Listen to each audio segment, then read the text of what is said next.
Ay, günaydın. Bak Şengül'cüm, bu böyle olmayacaktı. Böyle olacaktı. Her seferinde bunu yaşıyoruz ama ben neyse toz alırken böyle yapıyor kafasına göre. Öyle yani simetriye bakmıyor. Ama olmaz. Ben takıntılıyım. Simetri takıntım var. Al, bu da tam ortalaması lazım. Kafasına göre kenara çekmiş. Ama ondan sonra herhalde 500 kere falan söylemişimdir bunu ama dinlemiyorum. Otoritem yok. Böyle işte.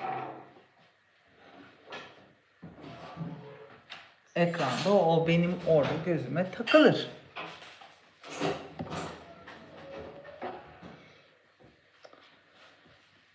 Afiyet olsun tatlım. Kahvaltıya iniyorsun. Hadi bakalım. Günaydın, günaydın. Olcay, sana teşekkür ederim ya. Seyahatlerdeydim. Aldım takılarını tatlım. Hepsini aldım.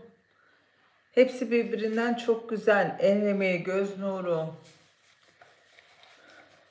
Takacağım inşallah. Peş peşe Adana, Ankara, İzmir, İstanbul, Antalya. Yani bir hafta içinde çok şey yaşadım. Siz de görüyorsunuz. Ve açılmamış kargolar var. Daha açmaya fırsat bulamadım. Seninkini dün açtım. Çok güzel. Onları yukarıya çıkardık değil mi Akif? Hı. Burada çok makbule geçti. Çok teşekkür ederim. Şimdi çok uzun yıllardır ve uzun zamandır akşam 8'den sabah 8.30'a kadar uyumamıştım. Dün akşam 8'de uyumuşum. Sabah kalktığımda 8.35'ti. Yani anlayın. Ve yorganın altına girip bir de üşüyordum. Hava değişti. Henüz kaloriferleri, doğalgazı açmadık. Dün ben bayağı üşüdüm. Ondan sonra girdim yorganın altına.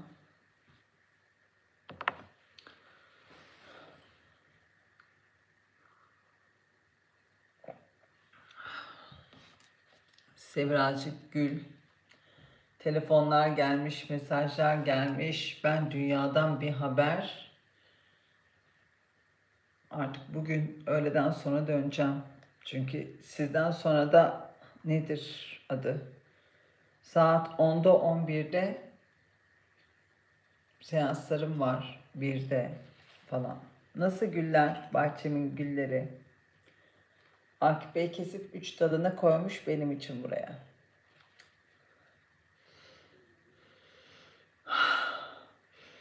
Bir de güzel kokuyor. Oh. Ama hepsi gül kokuyor fakat hepsinin ton gül. Bu nereden kaynaklanıyor Akif? Bak bunun kokusu başka, bunun kokusu başka. Ayrı cins oldukları için bu kadar fark ediyor, değil mi? Yani gül yağlarının kokusu da bence böyle.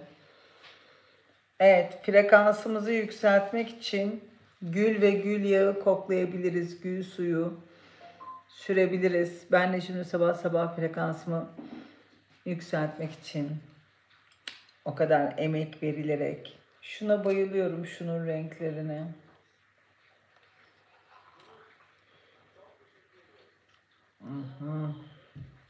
Şöyle dur. Hepsi frekansımızı artırıyor. Bugün çok şey anlatabilirim.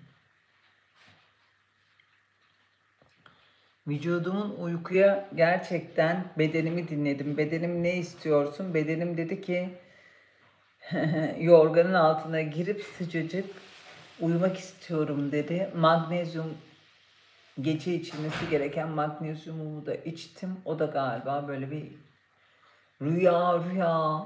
bir rüya gördüm. Yoğurtlu ıspanak. Bugün söyleyeceğim bana yoğurtlu ıspanak pişirsin. Akif. Yoğurtlu ıspanak yiyeceğim. O ıspanak tabağı şu kadar ve diğer iki kadın peşime düştü. Ben de yoğurtlu ıspanak istiyorum. Ben de yoğurtlu ıspanak istiyorum diye. 1/3'ünü kendime aldım. 4'te 3'ünü o isteyen kadına verdim. Ama nasıl canım böyle hamile kadınlar gibi yoğurtlu ıspanak aşeriyor. O rüyayla uyandım da onun için anlatıyorum. Yani o kadar aklımda kaldı. Sonra birisi diyor ki ama ben de istiyordum diyor yoğurtlu ıspanak. Niye bana ayırmadınız diyor. Ben de böyle o kadar yani yemezsem ölecekmişim gibi. Ama yine de diyorum ki tamam ya tamam al sen de bunu ye diyorum. Tamam diyorum ben yemesem de olur falan diyorum rüyamda. Bugün yoğurtlu ıspanak yapacağım yoksa yoğurtlu ıspanağı bugün yemezsem. Rüyamda yoğurtlu ıspanak krizi yaşadım yani. Bir de bir çalışmadayım, eğitime katılıyorum. Bir eğitimde bir hoca beni çok seviyor ve benimle özel olarak ilgilenmek istiyor, bana bir şey öğretmek istiyor. Ama sınıfta 10 kişiyiz. Diğer 9 kişi diyor ki neden diyor bize değil de onu öğretiyorsun diye benimle böyle şey yapıyorlar. Yani bana sinir oluyorlar. Hoca neden? Hoca da diyor ki ama diyor o belli bir yere gelmiş diyor. Yani bu onun anlayabileceği bir ders diyor. Ya bu ders siz şimdi diyor üniversite sorusunu ona soruyorum. Ama siz ilkokul 1'desiniz ve bana diyorsunuz ki neden bize üniversite sorusu sormuyorsun deyip sadece ona sorduğum soruyu ona sorduğum için kıskanıyorsunuz, haset ediyorsunuz. Bu kıskançlık ve hasetlik iyi değil. Bu onun sınavı, bu onun sorusu, bu sizin sorunuz değil diyor, tamam mı? Ya neydi? HD tadında. Rüya ne? Bir de birkaçını hatırlıyor olmam da enteresan yani. Ondan sonra bir kadın hayır diyor. Ben diyor yapabileceğime inanıyorum. Ben o soruyu istiyorum falan. İşte böyle rüyalar. Rüyalarımız. Şimdi bugün size değişik bir yerden gireceğim. DM'den gelen mesajlar ve nedir adı?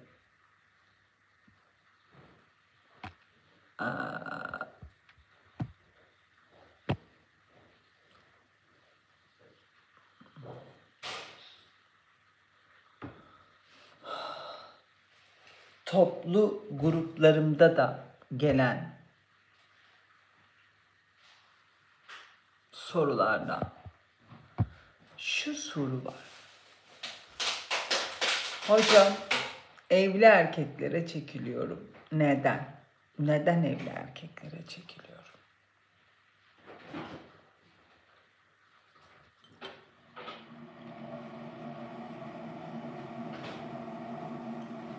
Elif'ciğim doğru söylüyorsun da bugün böyle anlattım. Akif'ciğim bugün şey yapabilir miyiz?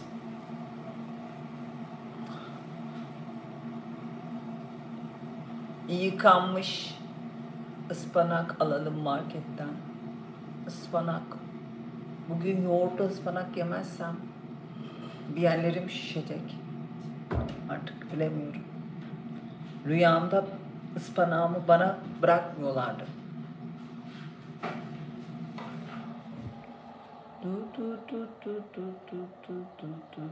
O da rüya çözümleme eğitimi almış güvenilir kişilere emanet edilmeyen rüyalar. Doğru söylüyorsun. Ama bugün böyle paylaşmak istedim işte. Günaydın. Günaydın. Ben hiç uyuyamıyorum. Çok zor dalıyorum ama içim uyanık. Besteciğim magnezyum alıyor musun sen de? Magnezyum uyumana Ya da neydi? Bir şey daha var. Uykuyu kolaylaştıran. Neydi onun adı?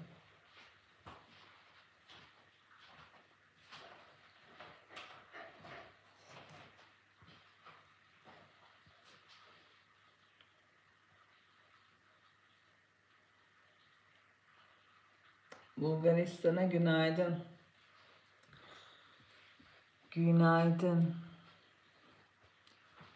Evet, neden evli erkeklere çekiliyor kadınlar? Bununla ilgili hem grup çalışmalarındaki aldığım çalışmak üzere getirdikleri konu başlıklarından birisi, hem de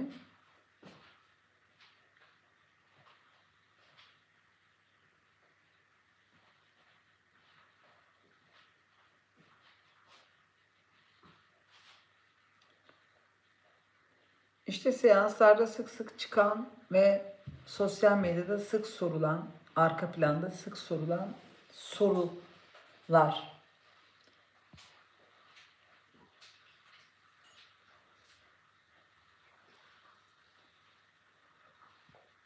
Ben de özlüyorum hepinizi. Emsal'cığım günaydın. Günaydın.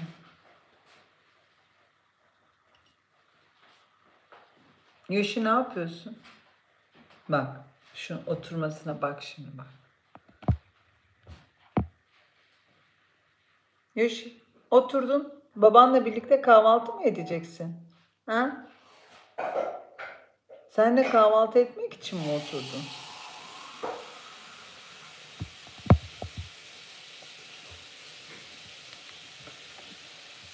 Pilates'e başlamak istiyorum arkadaşlar. Sırt, bel, boyun, duruş.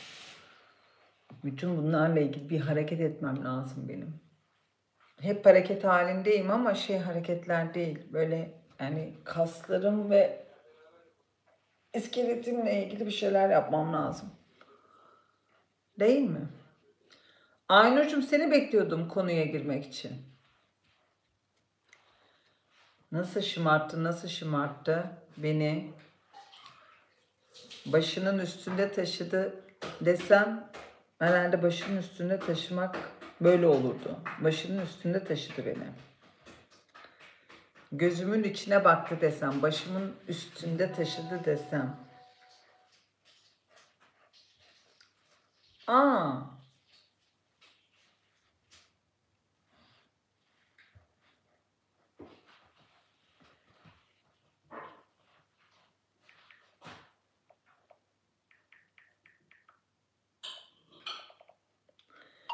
ben yarınki 10 seansına dün mesaj attım. Kendim sana söylemedim. Kendim halledeyim diye. Dolaşmasın tanıdık eski danışan diye. Onu bugün 11'e çektim. Çünkü yarın sabah Mehmet'le işim var. Onun okullarıyla ilgili bir şeyler için sabah erkenden çıkacağım. Onun için yarın onu bugün 11'e aldım. Bilgin olsun.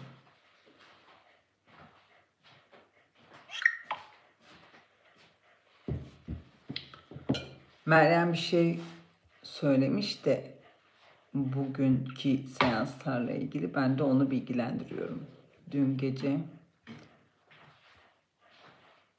şu nefes alışı bir dinlemeniz gerekiyor. Bak. Yok mu? Ha? Olma. Ne oldu? Bak. Ha. Pır dönüyor şu anda bak. Bak. Ne yiyeceksin sen? Ha?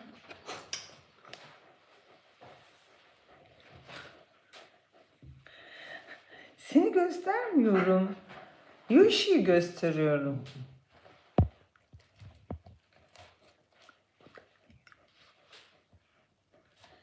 Evet, hadi gelelim. Neden evli adamlara çekiliyorlar? insanlar, kadınlar.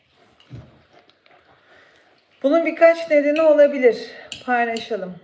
Konuyu irdeleyelim. Aile dizimi açısından, bilinçaltı açısından. Hı? Ne diyorsunuz? Var mı çevrenizde? Veya içinde tabii ki buraya yazmaya insan çekinir ama neyse ben ortaya konuşayım. Alan alsın. Ulaşılamayan bir baba figürü olabilir. Yani kişi çocukluğundan beri kavuşamadı, ilişki kuramadı, yakınlık kuramadı, sevgisini alamadığı bir baba ilişkisi olabilir. Baba uzakta olabilir, baba kayıp olabilir. Baba vardır ama yoktur, ona var ama yok baba deriz. Varlığı evdedir ya da ortamdadır ama ilgisi yoktur. Ve ilgisiz kalan bir çocuk olarak, ilgisiz kalan bir kız çocuk olarak büyümüş olabilir kişi. Ve baba bana ait değil. Yani bu baba yanımda yoksa, benimle ilgilenemiyorsa, bana sevgisini akıtamıyorsa, babayı yeterince göremiyorsam, baba yeterince bana ait değil koduna ulaşabilir. Ne yapar o zaman bu çocuk? Hı? Kendine bir baba arayışına girer ve çoğunlukla görüyorum mesela bu tip bayanlarla çalışırken, hanımefendilerle hep de iyi babaları seçiyorlar. Yani çocuklarına iyi davranan, çocuklarına düşkün, çocuklarıyla ilgili, sevgi dolu, şefkatli babaları kendine bakıyor, diyor ki bu çocuklarına böyle davranıyorsa bana da böyle davranır. Böyle bir bakış açısı geliştiriyor ve aslında onu kendi sevgili olarak, koca olarak, eş olarak değil de baba olarak göz koyuyor. Yani çocukların babasına göz koyuyor demek böyle şey, hani hakaret gibi, küçük düşürücü gibi değil. Evet, yani göz koyuyor. Yani çünkü evet, yani bunu ben de yapabilirim. Sadece başka ötekileştirip söylemiyorum. Yani herkes yapabilir. O bir babaya ihtiyaç var ve bu babanın karşılanması gerekiyor ve elimizdeki mevcuttaki biyolojik baba bunu karşılamıyorsa o zaman ben ileriki yaşlarda bunu karşılayabilecek düzeye geldiğimde kimi baba yapabilirim kendime? Yetişkinlikte sevgilim de bana tam ait olmaz korkusu taşıyor bu kişi aynı zamanda. Ulaşılamayan baba kodu olanlarda babası uzak, kayıp, ilgisiz kalmış bir çocuksa bana ait değil diye kodlanıyor ve yetişkinlikte sevgilim de bana tam ait olmaz. O zaman ne yapıyor?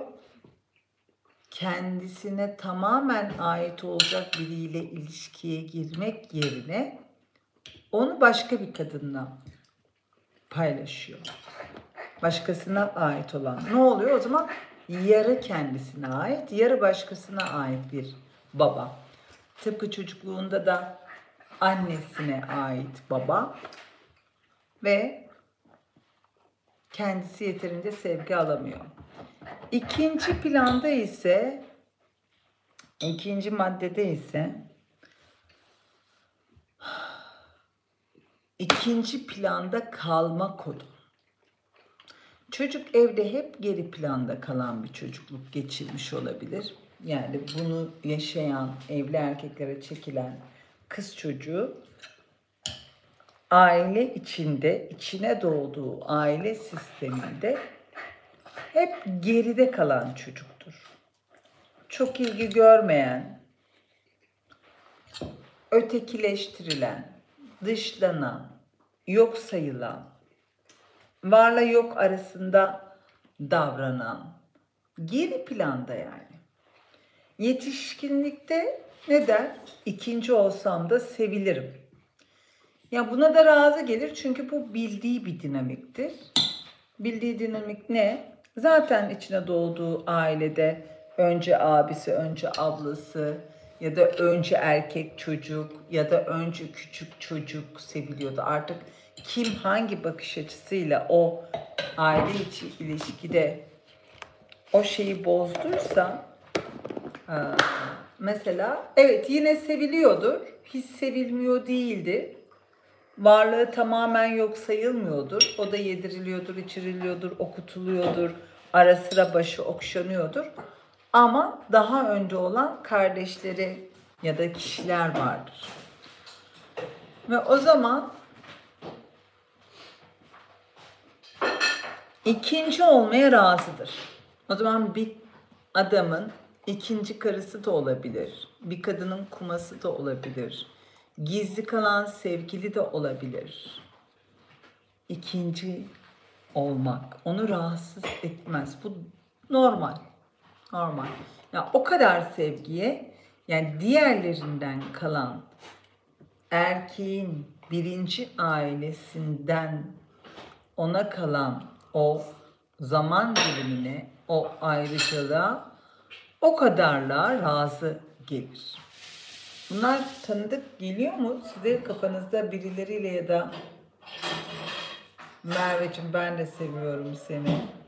Kolay gelsin. Öğretmensin, derse dönmen lazım biliyorum. Burayı aile dizimiyle ilgili, aile diziminde bugün bunu işliyoruz şu anda. Neden evli erkeklere çekiliyorum diye soran danışanlara gelsin. Hem yazarak hem seanslar sırasında bunu soran danışanlara gelsin. Bakalım. Uzatma kablosunu neyse Havva gelince bana uzatma kablosunu indirip buraya takabilir mi? Akoş. Ha? Ya da sen yapabilir misin? Zahmet vermezsem sana. Şeyde süpürge, elektrik süpürgesinin olduğu dolaba asıyor Şengül. Ben iPad'i de kaç gündür kendi kendine şarjı bitmiş. Şu anda YouTube'da da açık.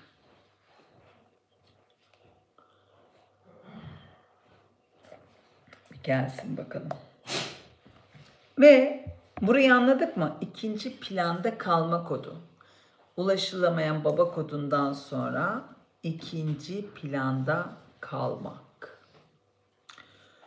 Yani bunu çocuk evde hep geri planda kalır.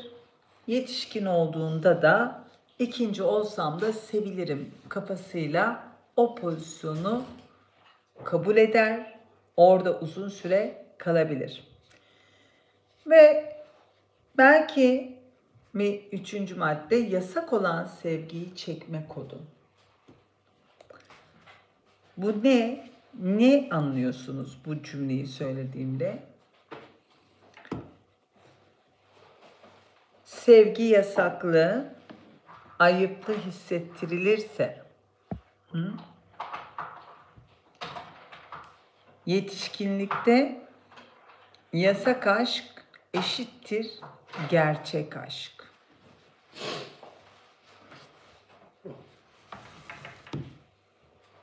Bazılarında böyle değil mi? Mesela kavuşamayan aşklar sanki onlarınki evdeki değersiz o aşk değil, o çocukların kutsal anası ama diğeri ulaşılamayan, erişilemeyen, kavuşulamayan o kavuşulamama kodu. Bazen de ikinci olmuş şöyle seçiyor. Babam annemi hiçbir zaman boşamadı ama aklı fikri sevgilisindeydi. Bizi bırakıp sevgilisine giderdi. Sevgilisini daha çok severdi. Yani sadece resmi olarak annemi boşamıyordu. Bize de dönmüyordu. Gidiyordu, geliyordu ama babam bence ikinci kadını ona aşıktı. Ona tutkuluydu, onu seviyordu.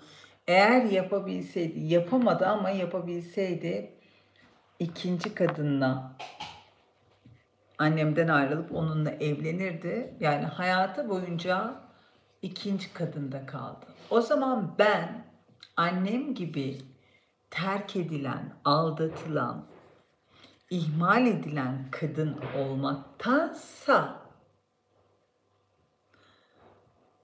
birinin sevgilisi olayım. Çünkü sevgililer eşlere göre daha kıymetli, daha değer görüyor, daha tutkulu seviliyor.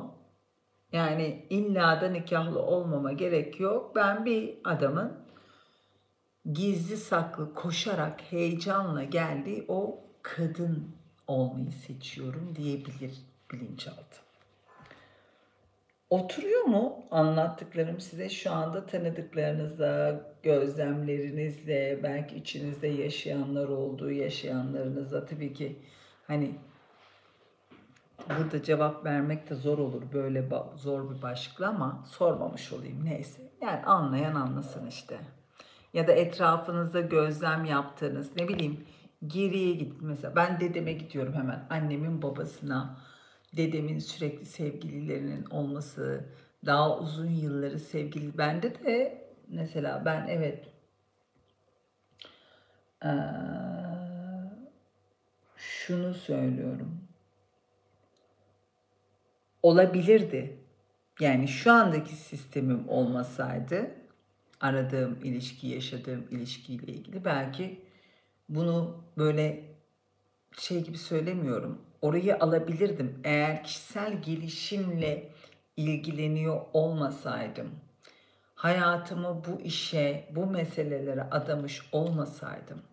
Belki bu bilinç ve bu farkındalıkta olmasaydım ben de bunu böyle seçebilirdim. O yüzden kimseyi yargılamamak gerekiyor. Çünkü herkes kişisel gelişim eğitimi almıyor, kişisel gelişim eğitmeni olmuyor. Kaldı ki kişisel gelişim eğitimi alan veya kişisel gelişimle ilgili eğitim verenlerin hepsi de %100 doğru davranıyordur diye bir şey yok. Buradan çıkalım. Böyle bir şey yok arkadaşlar. Son nihayetinde o insanlarda insan ve duyguları var ve bir geçmişleri var, çocukluk geçmişleri var ve zaten bu alana çekilmelerinin nedeni de çoğunluğunun travmatik geçmiş olması. Hiç kimse her şey dört dörtlükken, mükemmelken kişisel gelişim alanındaki konulara çekilmiyor değil mi? Kendisine bir çare ararken bir bakıyorsun burada herkes. Yani ne kadar çok kişisel gelişimci var ve ne kadar çok demek ki bu kişisel gelişimciler de geçmişte neler yaşadılar ki bu alana doğru itildiler. Hepimiz için konuşuyorum bunu. Canım Türk kahvesi istiyor. Makineye basayım kahve yapayım mı? Şimdi 12 saat, 12,5 saat uyumuş olmanın çok uzun yıllardır 12,5 saat uyku uyumuş olmanın bir dinginliği ve bir garip bir açılımını yaşıyorum ve dikkat ederseniz diğer günlerden daha da farklı konuşuyorum. İyi yani bu size yarayacak. Bu konuyu bayağı irdeleyeceğim. Neden evli erkeklere çekiliyoruz? Çekiliyoruz derken bak birlik duygusu içinde anlatıyorum. Ötekileştirerek, dışlayarak, yargılayarak değil. İnsan olarak tamam mı? Anlıyorum. Sizce aldatan erkek eşine neden bir tek seni seviyorum diyor. Tanıştığım ve çok saygı duyduğum bir lafından duydum. Canım. Çünkü erkekler de kendini kandırıyor.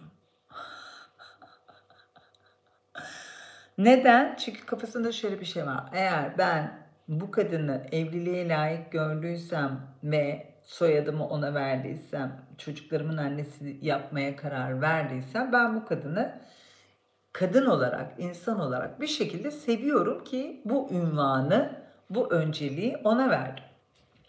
Ama aşk başka bir şey, sevmek başka bir şey. Yani çekim başka bir şey, aşk başka bir şey, sevmek başka bir şey. Evet. Çocuk bilincinde. Yani aslında ona diyor ki bak, anneliği de sana verdim. Yani bir kadın, bir erkek belki annesini bu kadar çok seviyor. İşte o annelik rolünü de sana veriyorum. Bu da olabilir. Ya da kadına iyi hissettirmek için, aslında bu doğru da değil, olmayabilir ve o andaki durum neyse mevcuttaki durumu idare etmek için de söyleyebilir.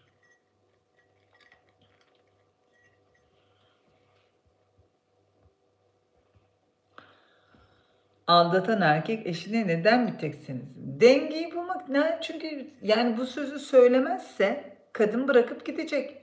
Kadın da diyor ki tamam, başkalarıyla yatıp kalkarsa kalksın ama o beni seviyor. Yani dışarısı onun için eğlence, dönüp dolaşacak kürkçü dükkanı burası. Ben kalıcıyım, onlar gidici. Çünkü onlara bir duygu beslemiyor. Duygu besleseydi daha kötüydü deyip bunu kabul eden insanlar var.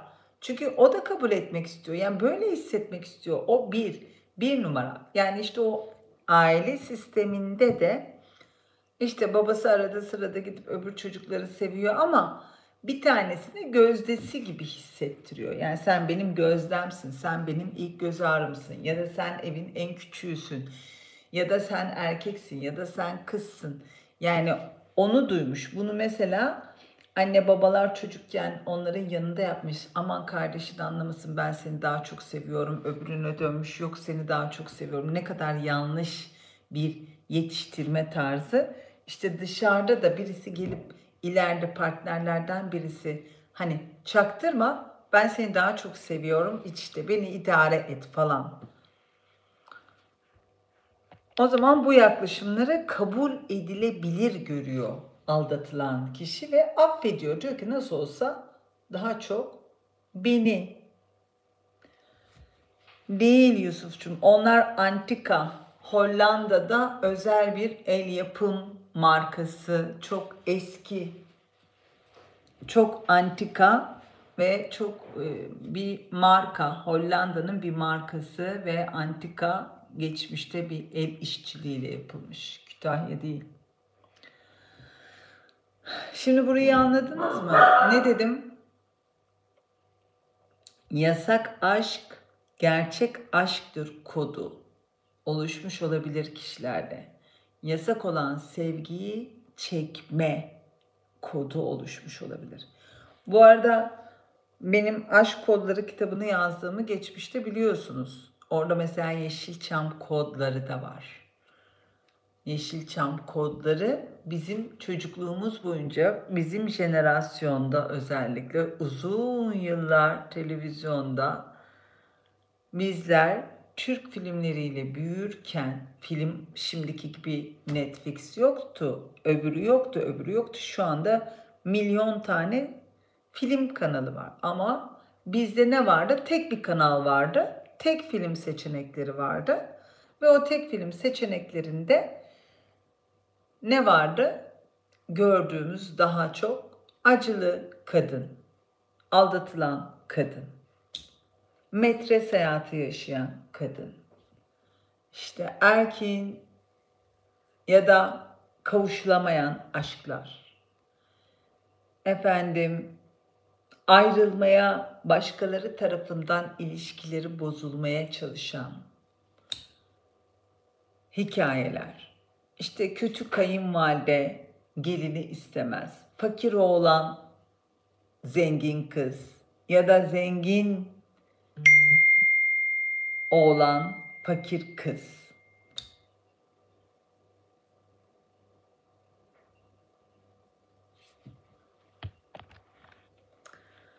Evet.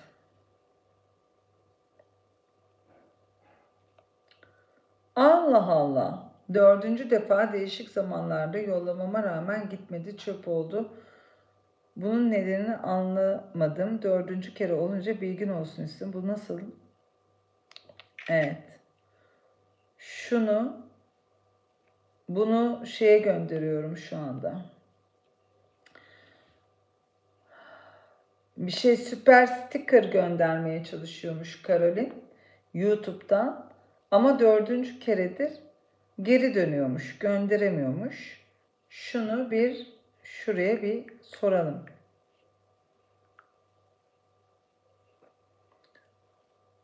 Asuman'a yolluyorum. O cevap verecektir.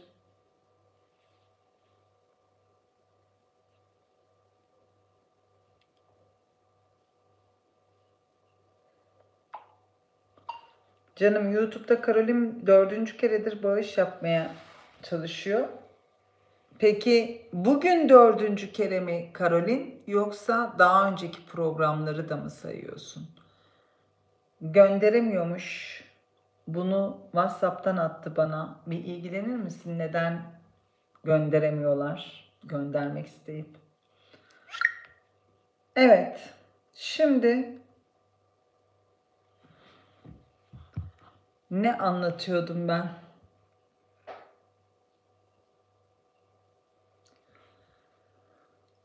Çok kadınlarla beraber olan erkeklerle ne demeli? İşte bu çok kadınlarla birlikte olan erkeklerin de anneyle ilgili meseleleri var. Ya anneden aşırı sevgi almak ya da anneden alamadıklarını diğer kadınlardan alabilmek için.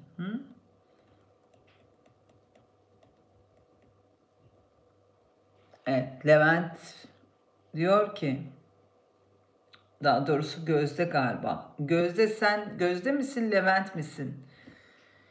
Çok güzel bir vesileyle aile dizimine katıldım ve bunun çok özel bir ruh hali olduğuna şahit oldum. Özelsiniz sevgiyle. Siz de öylesiniz canım. Evlilik aşkı zamanla öldürüyor mu? Çok net bir soru. Ben de sana çok net cevap vereceğim. Eğer evlenen iki kişinin hayatla ilgili bakış açıları, beklentileri, hayattan keyif alma, mesela diyelim ki ben nadir de olsa şöyle evlilikler gördüm. İkisi de seyahat etmeyi çok seviyorlar. Keşif yapmayı çok seviyorlar. Mesela birlikte karı koca bütün dünyayı dolaşmışlar ve bütün o seyahatleri onlarda o kadar güzel anılar biriktirmiş, o kadar çok şey paylaşmışlar ki, yani mutlu giden uzun evliliklerin sırrında gördüğüm şey, birlikte yapmaktan hoşlandıkları çok fazla şey var. Yani aslında bir süre sonra o aşk sevgiye dönüşüyor. Sevgi içinde çok muhabbeti olan bir dostluğa dönüşüyor. Ve o dostlukta işte mesela ikisi de konsere gitmeyi çok seviyor. İkisi de sinemaya gitmeyi çok seviyor. Yani bu ortak paydalar ve mesela ya da ikisi de, birisi golfe giderken öbürü de kürek çekmeye gitmek istiyor ve birbirlerini anlayabiliyorlar. O onun golfine saygı duyuyor, karışmıyor golfe gitmesine.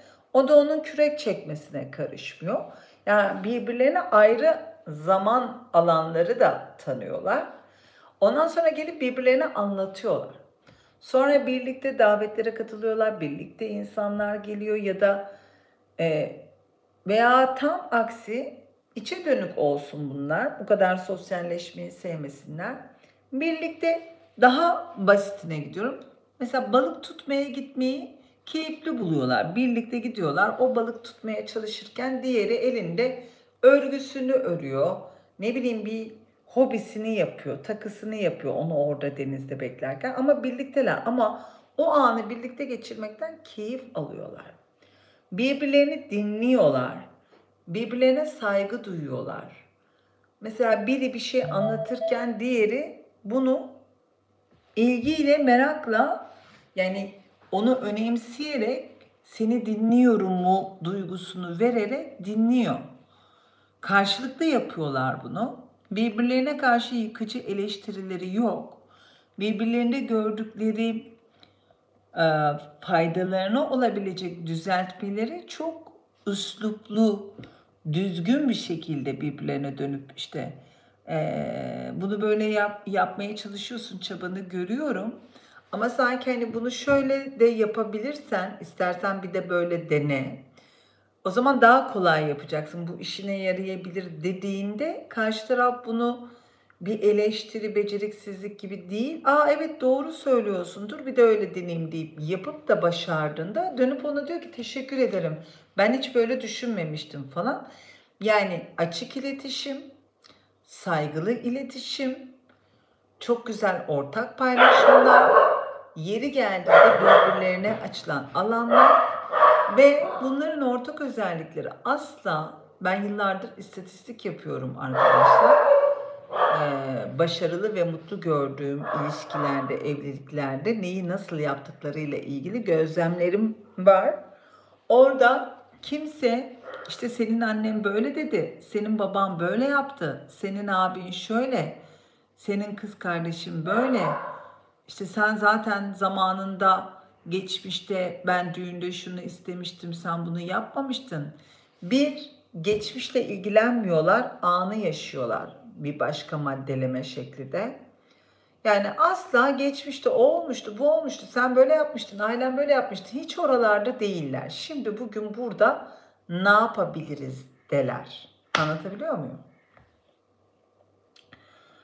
Ondan sonra ve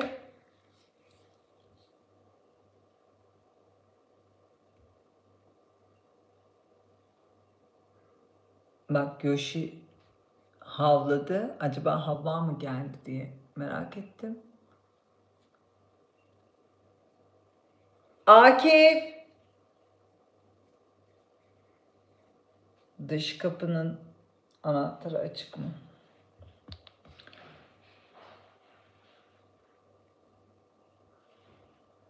Döneceğim. Bu konuyu bugün iyi bir irdeleyeceğiz. Bahçe kapısı kilitli miydi? Bahçe kapısı kilitli mi? Yok. Hava gelecek diye açmış mıydı? Yok. Anahtar üstünde. Bu kadar havlayınca acaba geldi de orası Niye kilitli mi? Gerçi zile çalar ama. Şimdi 40 senelik evliyim. Aynen sizin anlattığınız gibi. Bak Mesude'nin el işleri. Mesude bravo. Seni kutluyoruz.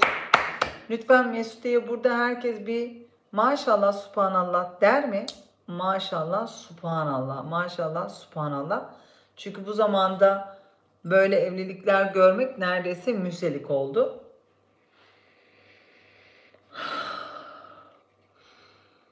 Evet. Ay ay. Ah.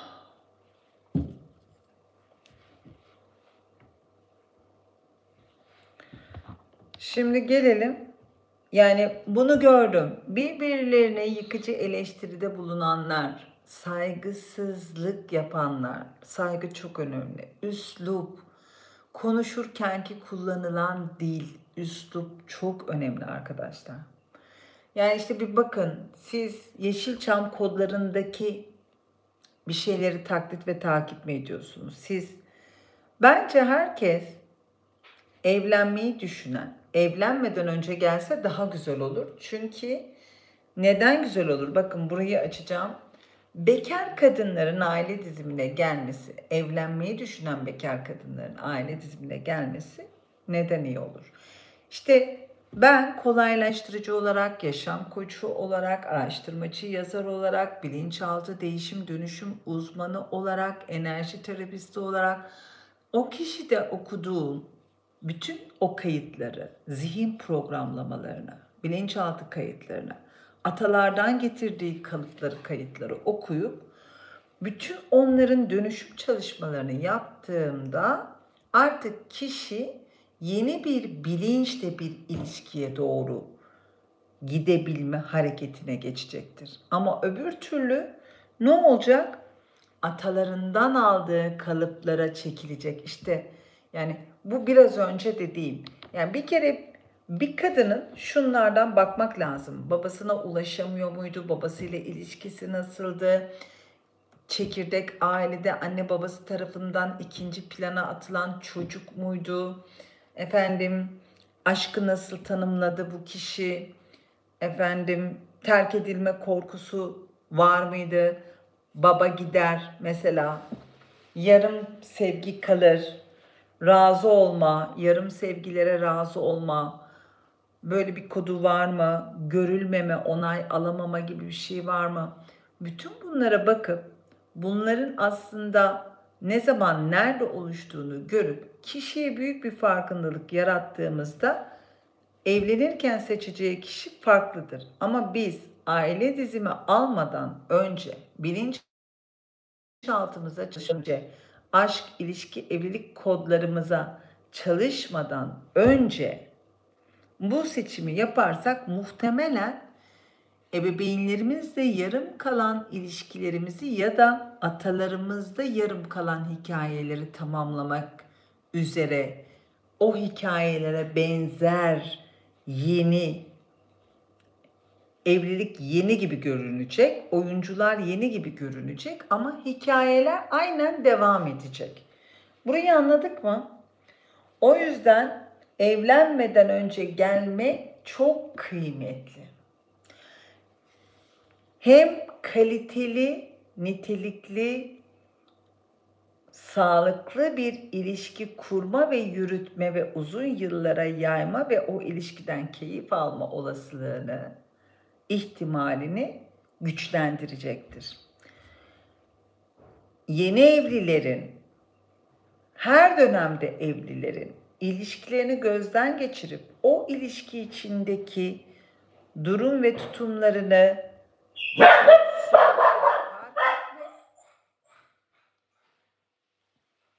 Evet. Arzucuğum, evleneceğin insan kaderimiz değil mi? Ama kader, cüz'i irade, külli irade vardı, biliyorsun değil mi? Sen elinden geleni yaptıktan sonra olacak olanlar da yapmana izin verilmiş olduğu için yapılıyor. Allah herkese bu çalışmayı yapabilmek için o alanı açmıyor ya da fırsatı olmuyor, kısmet etmiyor. Kişi gelmek istiyor. Havvacığım hoş geldin. Canım, kıymetlum. Kıymetlum, bugün mavi günü. Bana mavi Fatma Ana'nın eli fincanında bir Türk kahvesi yapsan da sonra ofise geçsen de olabilir mi? Evet. Yani burası çok önemli.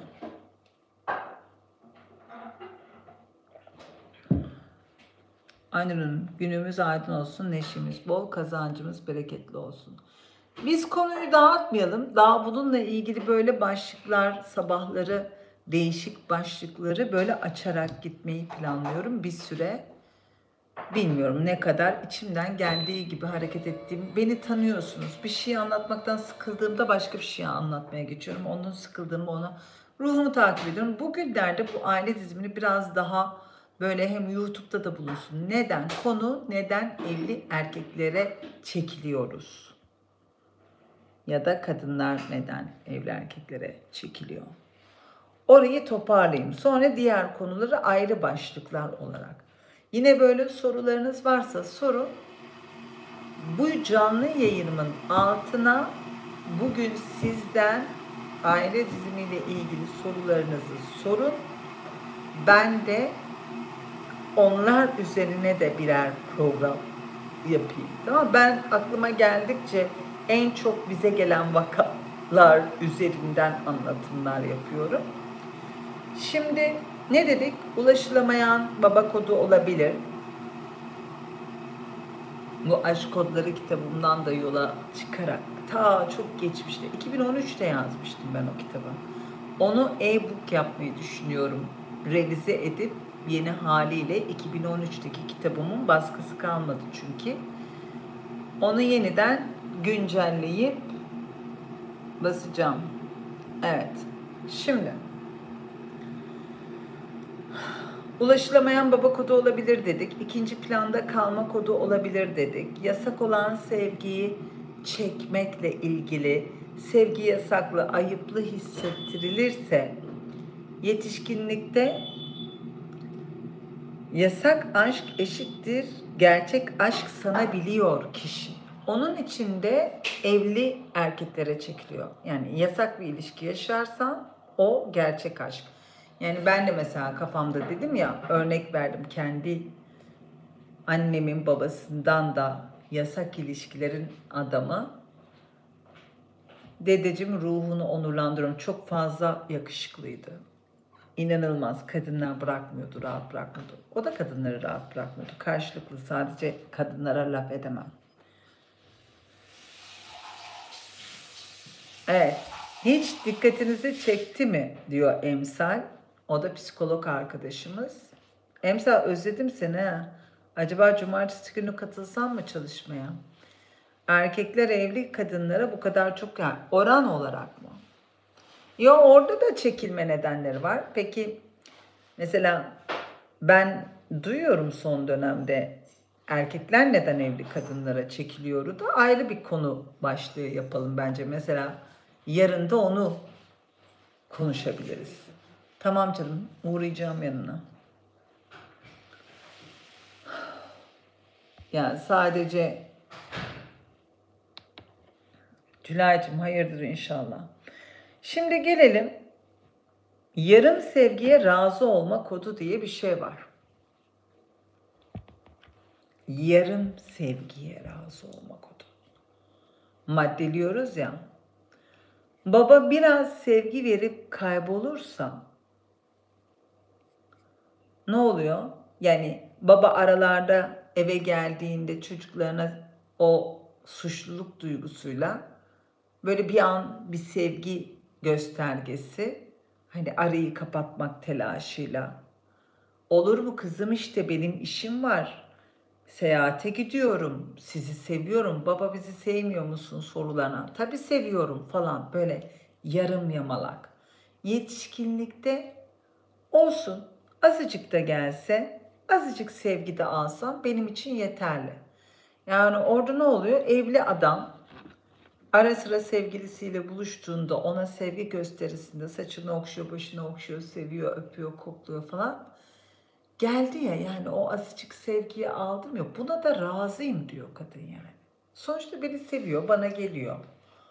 O da bana az da olsa zaman ayırıyor, az da olsa sevgisini gösteriyor. Buna da razıyım. Çünkü çocukken babası da az verdi. Belki onun için de bu kadar kolay evli adamla ilişkilere daha kolay çekiliyor. Yani amacı gidip o evliliği bozmak, adamı oradan ayırmak falan da değil. Buna da razı. Yani adam boşanmasa da olur, evli kalsa da olur. Arada sırada gelsin, kendisine o az sevgiyi versin, gitsin.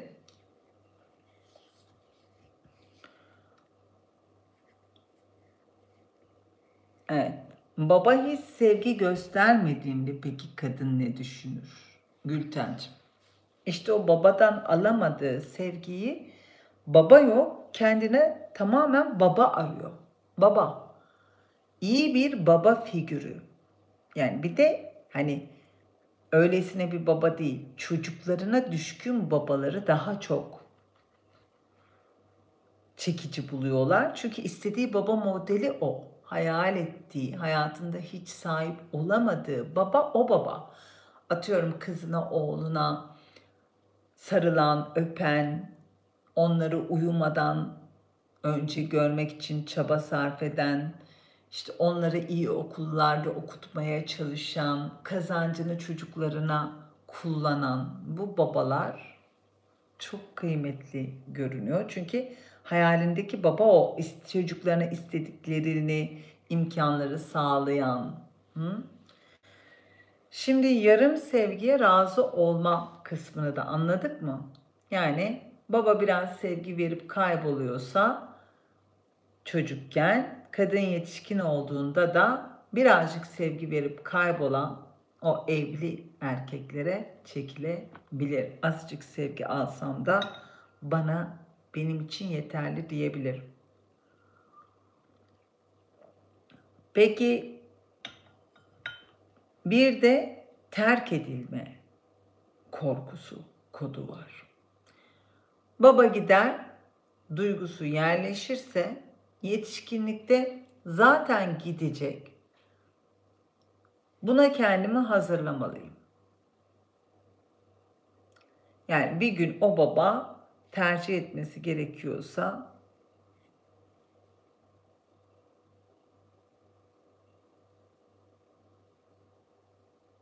evet, yani orada aman ses etmeyeyim, itiraz etmeyeyim, yoksa beni terk eder. Onun için terk edilmemek adına ya da diğer tarafta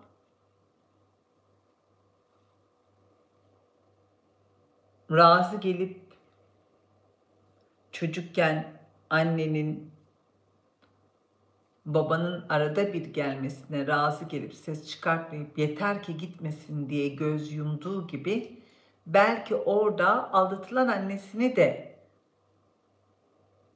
taklit ediyor olabilir. Yani erkek gitmesin diye azıcık görmelere de razı olma. Terk edilmekten korkma. Terk edilmekten korktuğu için sürekli ödün verme yolunda gidebilir. Evet. Aldatılma korkusu.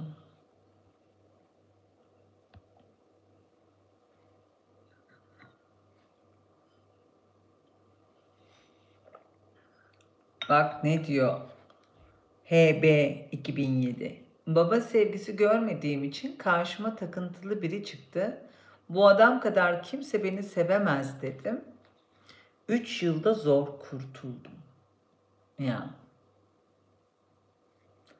Yani onun o takıntısı bir süreliğine iyi geldi. Rahatsız edene kadar iyi geldi. Niye? Çünkü zaten açtı baba sevgisini. Bu kadar yoğun bir ilgi, takıntılı sevgi, çok güçlü bir akış. İlk etapta çok iyi. Bir süre o aç kalma yıllarını doyurmak için çok iyi. Ama sonrasında ne oldu? Bu sefer bunaltmaya başladı ötesinde. Evet. Ödün vermemeliyiz. Değersiz olduğunu düşünür. Baba hiç sevgi göstermediğinde herhalde ben sevilmeye layık değilim, değerli değilim. Kimse beni sevmez. Babam istemediyse beni kimse istemez. Babam beni yok saydıysa dünya da beni yok sayar. Bolluk bereket de beni yok sayar. Erkekler de beni yok sayar diye düşünebilir bir kız çocuğu. Ve işte terk edilme korkusu yüzünden azıcık sevgi alsam benim için yeter diyen kadınlar da evli erkeklere çekilir. Yani erkeğin birazcık ilgi gösterip kaybolmasına da aralarda çıkıp tekrar ilgi göstermesine, sonra tekrar kaybolmasına, bütün bunlara katlanır kadın ve nedense oraya çekilir. Çünkü bildiği model budur. Bu tanıdığı, yönetebileceği bir çocukken yönettiği için şimdi de bu durumu yönetebilir. Evet.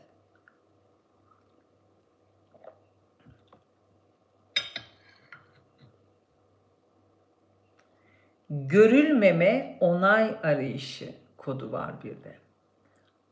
Baba onay vermezse, kişide çocukluğunda baba onay vermezse, yetişkinlikte seçilmek için yarışmalıyım.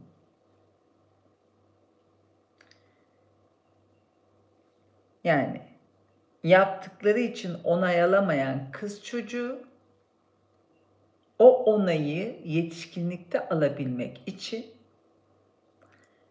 diğer kadını, evli adamı çekerek evli adamın hayatındaki kadınla içsel bir rekabet açığa çıkartarak seçilmek için o kadından daha iyi olma o kadın kadar iyi olma, beni de sezsin.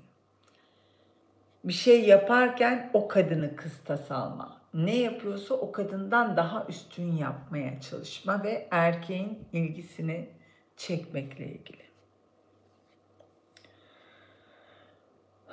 Buraya yani baba ilişkisinin ne kadar çok önemli olduğunu, evli erkeklere çekilmekle ilgili, evli erkeklere çekilen kadınların çoğunun aslında orada yaşayamadıkları, eksik kaldıkları, tamamlayamadıkları, hayallerindeki baba figürünü yakalamaya çalışmaları. Daha çok bu. Ya da işte tercih edilme, onay alma. Oradan alamadığı, babasından alamadığı onayı aşık olduğu evli kadından, evli erkekten ya da birlikte olduğu. Yani birlikte olup da hepsi aşık diye bir şey yok bazen. Çok ilginç hikayeler geliyor. O hikayelerde hepsinin dinamiği de farklı. Yani çok uzun yıllar süren ilişkiler de var. 30 yıl, 35 yıl.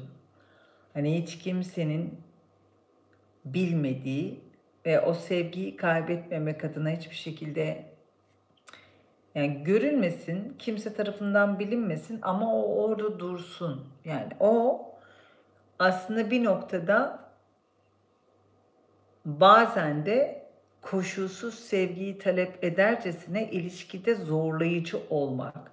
Yani ben ne yaparsam yapayım annem ya da babam beni severdi değil mi? Bütün yaramazlıklarıma rağmen, hatalarıma rağmen, düşmelerime, kalkmalarıma, kusurlarıma rağmen anneler, babalar çocuklarını sever.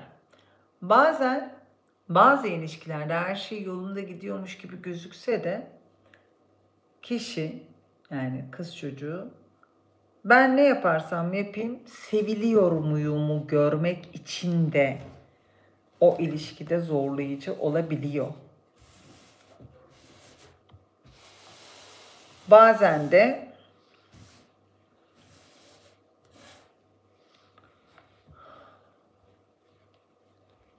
rekabet. O içerideki annesi mesela zayıf bir karakter kalıyor. Çocukluğunda babasının diyelim ki dostu var, metresi. Yani bu kelimeleri kullanmak söylerken şu anda biraz ağır geldi. Yani sevgilisi diyelim ki işte neyse. Orada belki de işte o anneanne dinamiğini, anneanneyi depreştirdiği için mesela bir yerlerde diğer tarafta diğer kadın daha değerli olduğunu gördüyse çünkü daha çok onun yanında kalınıyor. Oradan gelinmiyor ya da az geliniyor. Birçoğunda aslında şey gördüm. Yani bir erkeğin aldattığı ve ihmal ettiği kadın olmaktansa tercih ettiği ve işte gizli de olsa o riske girip geldiği kadın olmayı seçenler de var.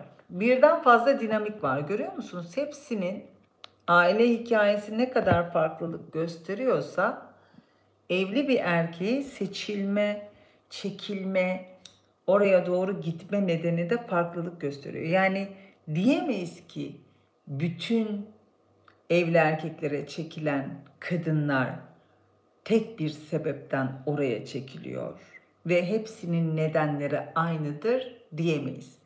Ne dedik? Toparlıyorum bu konuyu. Ulaşılamayan baba kodu olabilir dedik. Baba uzaktır, kayıptır, ilgisizdir.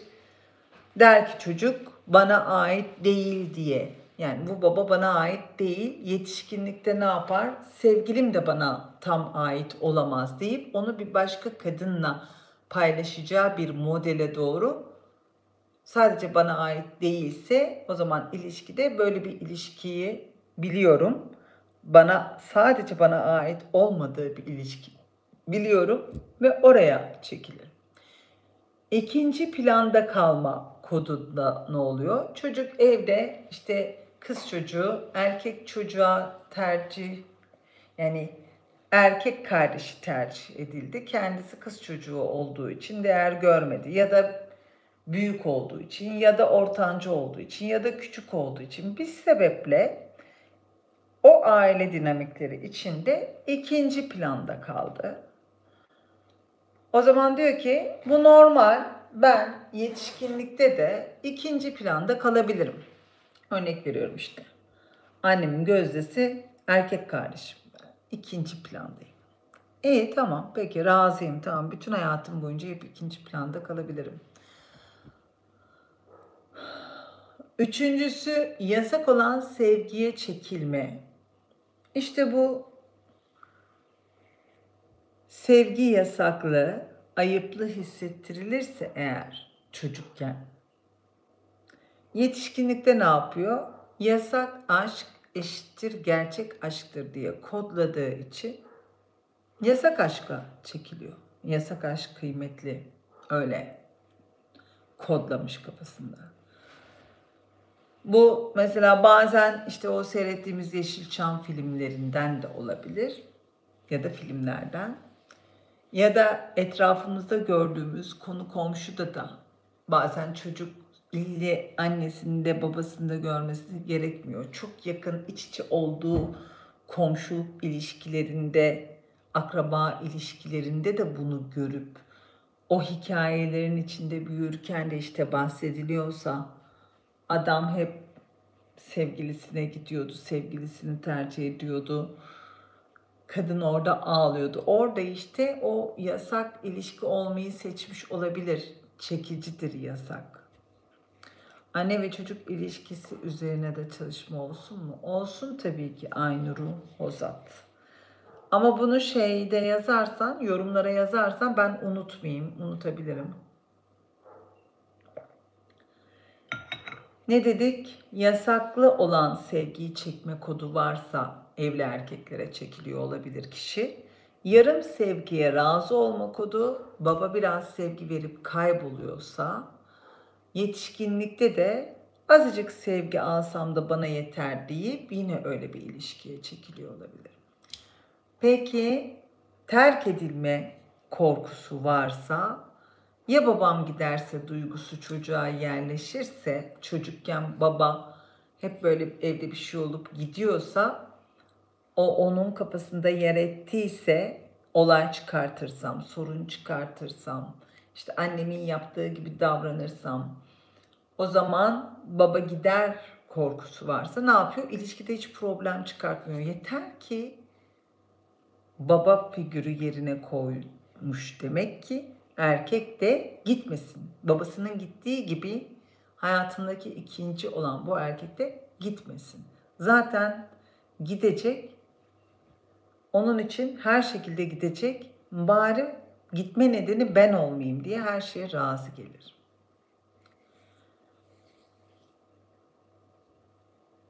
Geleceğim sorularınıza. Tamamlıyorum maddeleri. Görülmeme ve onay arayışı kodu da işte babam onay versin diye yetişkinlikte seçilmek için yarışma hali. Evli erkeklere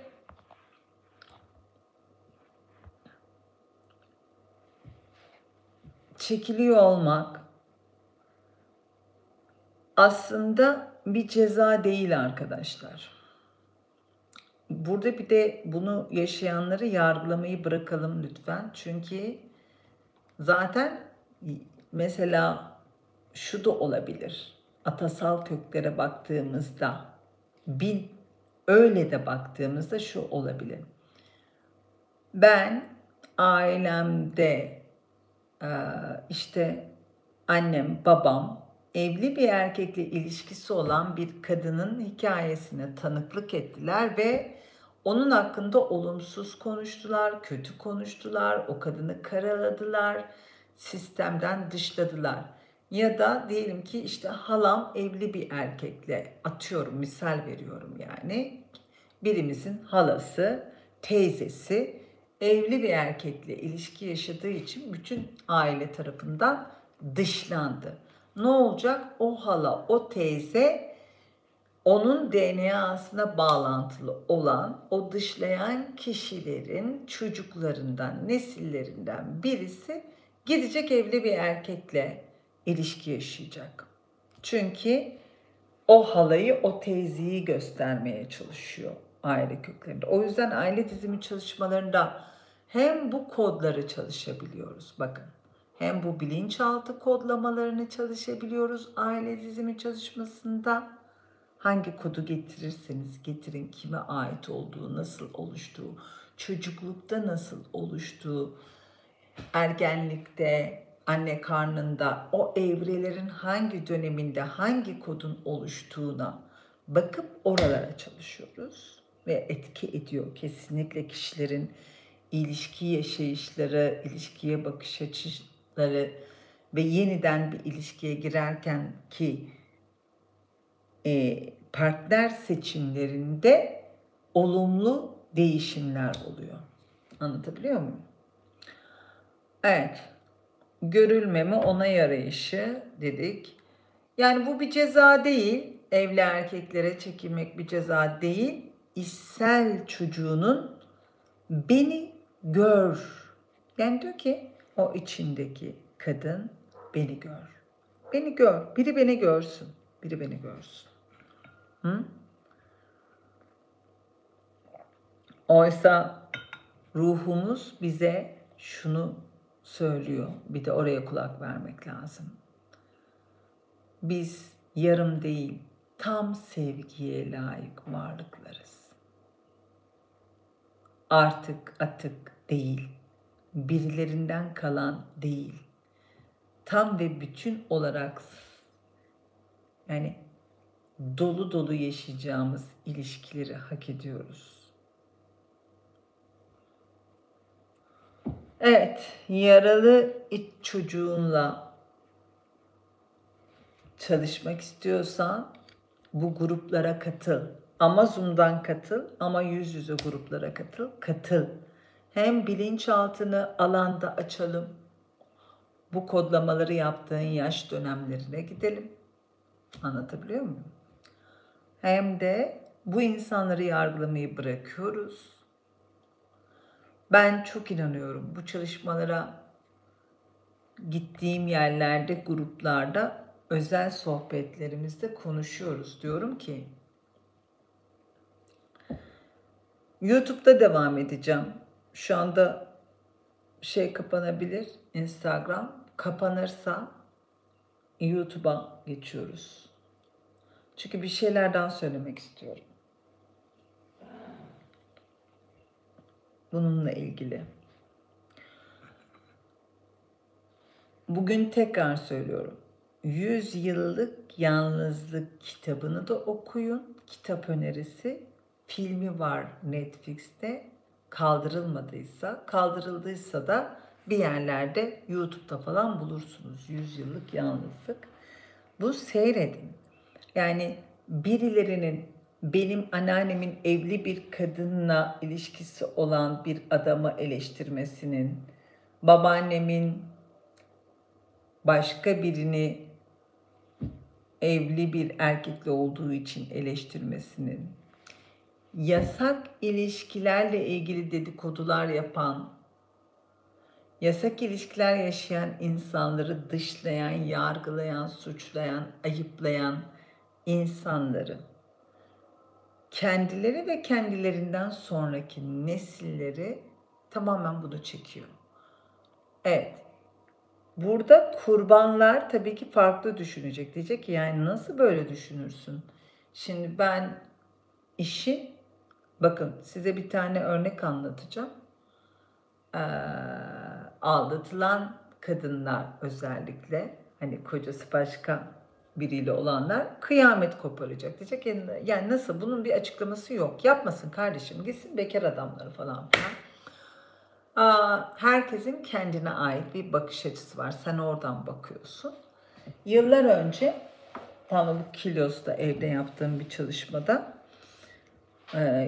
Bununla yüzleşen ve çok güzel bir içsel paylaşımda bulunan bir danışanımın etik olmadığı için isim vermeden paylaşacağım tabii ki. Binlerce hikaye, bu hikayelerin içinde buna benzer çok şeyle karşılaşıyorum ben. Hiçbirini yargılamadan tarafsız, profesyonel olarak nasıl yaklaşabilirim, nasıl içinde bulunduğu durumdan onu daha bilinçli bir boyuta taşıyabilirim için kolaylaştırıcılık yapıyorum. Şimdi dedi ki geldi, çalışma yapıyoruz. Dedi ki beni kınamazsanız size bir şey söyleyeceğim. Ben dedi evli bir adamla bir ilişkim var dedi. Ama dedi bunun asıl başlangıç hikayesi şu dedi. Bundan 10 yıl önce dedi. Kocam beni bir kadınla aldattı dedi. Ben de dedi şüphelendiğim için olayın peşine düştüm. Kadını buldum. Kadının saçını başını yoldum. Öfkeyle saldırdım. Hakaretler ettim. Onu aşağıladım, dışladım, ifşa ettim, rezil ettim. Sosyal medyada ilan ettim. O kadar kötü davrandım ki hırsımı alamadım. Ondan sonra kadın da işte ben aşık oldum falan filan deyip kendini açıklamaya çalıştı. İşte aslında böyle başlamadı ama işim bana başta seninle ayrılacağını söyledi. Beni ayrılacağınıza inandırdı. Benim yüzümden ayrılacağınız gibi değil de siz zaten ayrılıyorsunuz. İşte ben boşanma aşamasındayım. Zaten ayrı yatıyoruz. İşte mal paylaşımı yapamıyoruz falan filan. Bana dedi bir senaryo yazdı ve ben inandım ve sevdim. Hani nasıl olsa benim yüzümden değil diye devam ettim, bağlandım falan filan. Yani şu anda sen sanki aranızda büyük bir aşk var da o aşk varken gelip ben aranıza girmişim gibi davranıyorsun falan filan diyor. Ama bu dinlemiyor. Hayır diyor, sen benim diyor kocamı baştan çıkarttın. Ondan sonra böyle bir şey yaşadım diyor. Aradan yıllar geçti diyor. Bir adamla tanıştım diyor. Adam, aşık oldum adama. Adam da bana aşık oldu. Öyle zannediyorum diyor. Adam işte bir işi var hafta sonları. Hafta arası hep benimle flört ediyoruz, geziyoruz, tozuyoruz.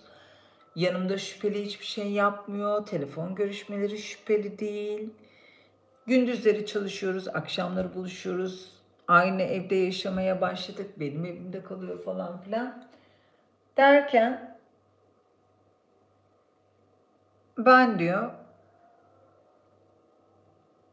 bir gün telefonunda bir şey yakaladım ve evli olduğunu anladım. Ve diyor benim anladığım aynı dönemde diyor karısı da anladı. Ve karısı beni buldu. Ve adama kızdım nasıl bunu böyle yaparsın falan. İşte aynı hikaye bana işte ben seni çok sevdim, sana aşık oldum, karımla boşanma. Bak görüyorsun işte haftanın kaç günü seninle kalıyorum, onunla bir ilişkim yok falan filan. Beni ikna ediyor ve ben şu anda çok zor durumdayım. Ondan sonra aradan da 2 yıl geçtiği için ona ciddi manada bağlandım.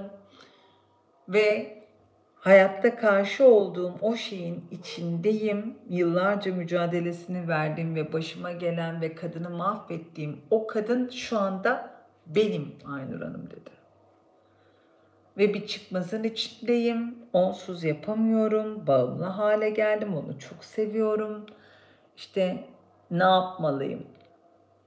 Anlatabiliyor muyum ne dediğimi? Çok aşığım. Gerçekten boşanacağını söylüyor. Onu bekleyeyim mi falan.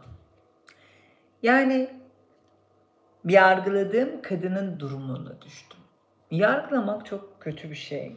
Her ne olduysa oldu, anlamaya çalışmak lazım. Bir şey kabul edebiliyorsak, kabul edilebilir bir şey bu. O da kişiden kişiye değişir. Kim neyi ne kadar kabul edebilir? Neyi kabul ediyorsun? Mesela Aranızda şöyle diyenler de bunu yaşayabilir. Benim kocam yapsa asla affetmem. Asla eve almam. O da paralarım, onu bilmem ne yaparım diyen kadınların da hayatlarının bir döneminde bu deneyimi yaşadıklarında hiç de öyle geçmişte konuştukları gibi kalkıp gidemediklerini de gördüğümüz çalışmalar oldu. İşte ben diyorum ki sen geçmişte böyle büyük laflar etmiş miydin? İşte bir gün aldatılırsam asla kelimesini kullandın mı? İşte bakın bunların hepsinin aile diziminde çalışılması çok kıymetli. Bu kadınlar hakkında dedikodu yapmıyorsunuz, yargı yapmıyorsunuz, ayıplama yapmıyorsunuz. Kimse kimsenin ayakkabısını giyip yürümeden o ayağın, o kişinin ne hissettiğini bilemezsiniz. Dolayısıyla biz yargı merci değiliz. Başımıza da gelmiş olduğunda orada durup düşünmeli. Aslında bir kadın aldatılan tarafı da mesela şunu söylemek istiyorum. Burada iki tarafa da baktığımızda bir de öbür tarafa bakalım. Aldatılan. Neden evli erkeklere çekiliyorum sorusunun cevabı dilimin döndüğünce burada kalmış olsun. Tamam mı? Diğeri de aldatılanlar tarafından. Neden hep birlikte olduğum erkekler tarafından aldatılıyorum kısmını da o zaman onu da yarın mı çalışalım? Onu da yarın çalışalım. Ha? Ya da günün ilerleyen saatlerinde belki yine fırsat bulur da açacak olursam. Önerdiğiniz filmin adı neydi? 100 Yıllık Yalnızlık. Kitabı da, filmi de. Evet, ne kadar güzel anlatıyorsunuz, bilgilendiriyorsunuz. Biraz uzatarak anlatıyorum ama galiba bugün bakış açınız diye şeyi merak ediyorum. Benim bu anlatımım evli erkeklerle birlikte olan kadınlar hakkında size yeni bir bakış açısı, bilinç kattı mı? Merak ediyorum. Yani şu ana kadar düşündüğünüz gibi mi düşünüyorsunuz? Ya da içinizde evli erkeklere çekilen kadınlar varsa neden bu erkeklere doğru çekildiklerini anladılar mı? Neden gelip aile dizimi çalışmasında bu konuyu başlık olarak çalışmaları gerektiğini anladılar mı? Bu çalışmaların onları buradan özgürleştirebileceğini yeterli zaman, enerji ve yaklaşım olarak çalışmanın içinde olurlarsa bu seçimlerinde kalmak zorunda olmadıklarını, yeni seçimlerde yapabileceklerini anladılar mı? Aile dizimi ile bu tekrar eden durumlar değişebilir Gülaycığım. Mesela annenin erkek kardeşi önceliği, evet. Peki bekar bir kadın kendinden 10 yaş büyük, evlenmiş, boşanmış, 2 çocuklu birine neden ilgi duyar? Halbuki çevresinde genç, bekar, çocuksuz insanlar ona ilgi duyuyorken burada erkekler de bekar, kadın da. Pericim, benim yayınımı lütfen baştan seyret. Çünkü ben bugün buna cevap verdim. Hem de defalarca maddeleri tekrar ederek, altını çizerek tekrar. Zannedersem yayının sonuna geldiğin için başı kaçırdın. Eğer en baştan seyredecek olursan yayını göreceksin. YouTube'da da kayıtlı olacak. Burada da arkadaşlar şu anda Instagram'da kapanabilir. Kaybolmadan yayını kaydedeyim. Çünkü çok az kaldı. YouTube'da bir toparlayacağım. Gelmek isteyen YouTube'a gelsin. Hocam bu dizimi almam için neler mümkündür? Bunun için nereden katkı alabilirim bu seans için? Hadi bakalım. Ve bu çalışmalara katılmak isteyenler lütfen sayfamda, profilimdeki duyurularımın üstündeki 0530 730 77 61 başa tutturulan ilanda O numaradan asistanım Meryem Hanım'a lütfen arayarak değil. Çünkü çok meşgul oluyor. Herkese nefes tüketmek, böyle her sorunun cevabı yarım saat alıyor. O çok zor. O da bir insan nihayetinde. Yapay zeka ile cevap vermiyorum biz. Onun yerine WhatsApp'tan yazarak sizin çalışmalarınıza, gruplarınıza katılmak istiyorum. Ya da bireysel seans almak istiyorum. Ya da online aile diziminizde açılımcı olarak akşam gruplarına katılmak istiyorum. Ya da online Zoom gündüz gruplarınıza katılmak istiyorum. Ya da işte 4 Ekim İstanbul Kilios grubunuza katılmak istiyorum. Mesela Kilios grubu var bu cumartesi. Kaçırmayın derim. Ekim ayının ilk haftasında gelin kendinizle ilgili bu konulara çalışın. Yüz yüze grupların tadı bambaşka oluyor. Hadi bakalım YouTube'da bekliyorum. Sorularınızı Necda'cığım YouTube'dan sorabilirsin. Çünkü bu kapanacak şimdi. Kaydetmeden kapanmamasını istemiyorum. Soru sormak istiyorum. Çalışma ile çocuğunu Evet, çalışmalarla çocuklarınızı özgürleştirebilirsiniz. Hadi şunu kaydedeyim, kaybolmasın. YouTube'a bekliyorum. Bu canlı yayının altına başka sorularınızı yazabilirsiniz. Onları canlı yayınlara dönüştüreceğim. Öpüyorum sizi. Instagram.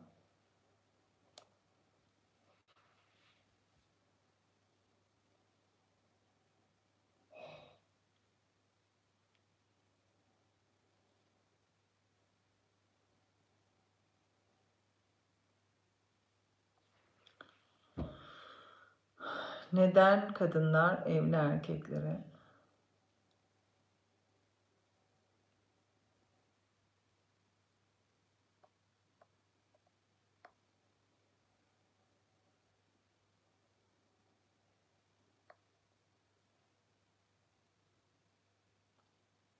Bekleyelim arkadaşlarımız gelsin.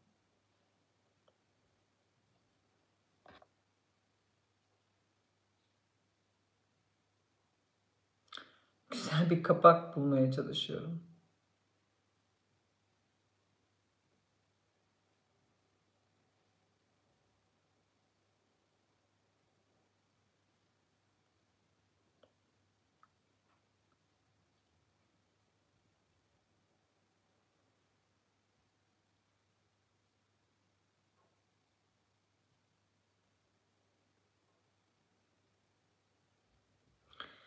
Neden bazı kadınlar evli erkeklere çekilir?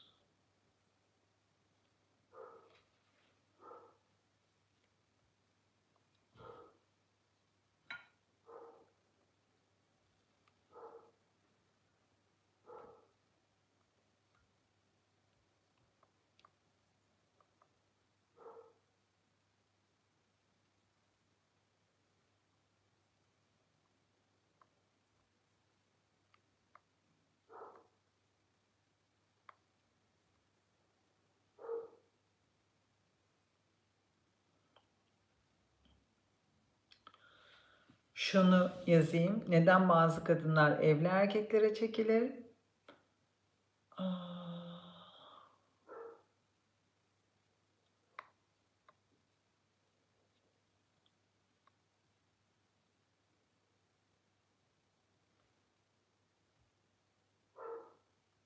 Ve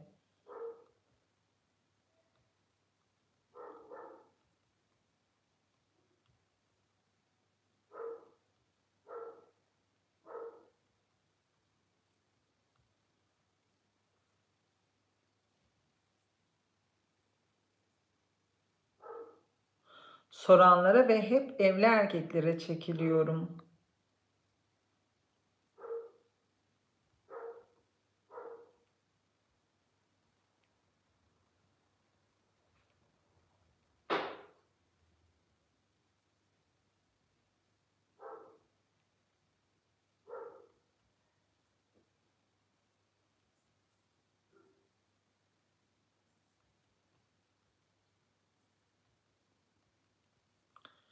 Gelsin bu yayın. Bilinçaltı nedenleri. Konunun bilinçaltı kodları ile ve kodları ile ve aile kökleri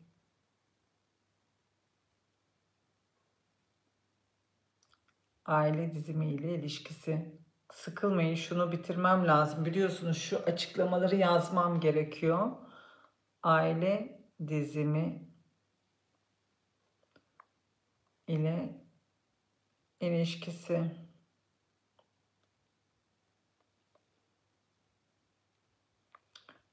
Konstelasyon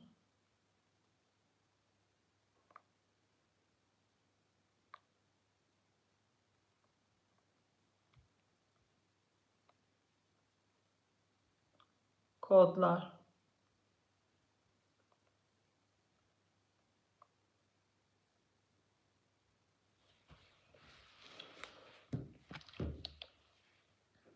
Gelen geldi mi? Kim ne soruyordu? Hadi bakalım. Canım benim, Aylin'cim kucaklıyorum.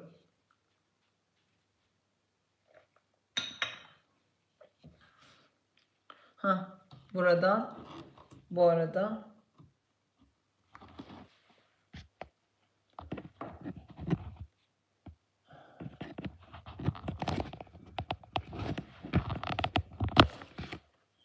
o biten şarjın yerine şunu koyayım. Bunu fişe takayım.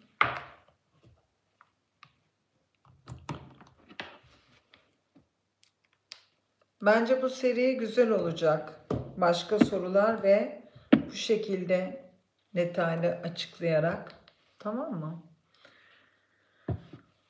Var mı burada sorunuz? Çok doğru hocam. Günaydın. Geldim, geldik.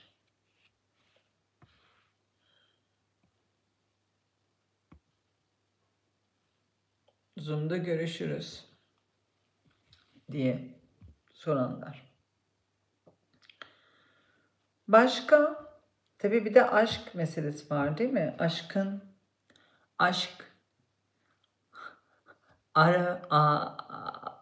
bir atasözümüz var. Aşk ota da konar nokta virgül şeye de konar falan deriz. Şimdi terbiyesizleşti olacak Aynur Hanım ama yani hayatın şeyleri var. Yani iki insanın arasında bir de bu olayın karbik boyutu var. Yani geçmiş yaşamlardan getirdiğimiz ilişki örüntülerinin bu yaşamda karşılaşmaları ve onların birlikte bu sınavı veriyor olması kısmı da var.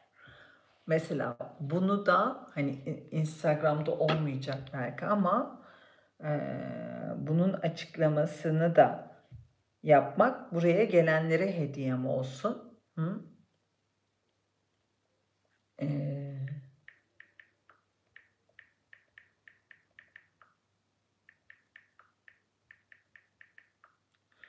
Burada notlarım vardı.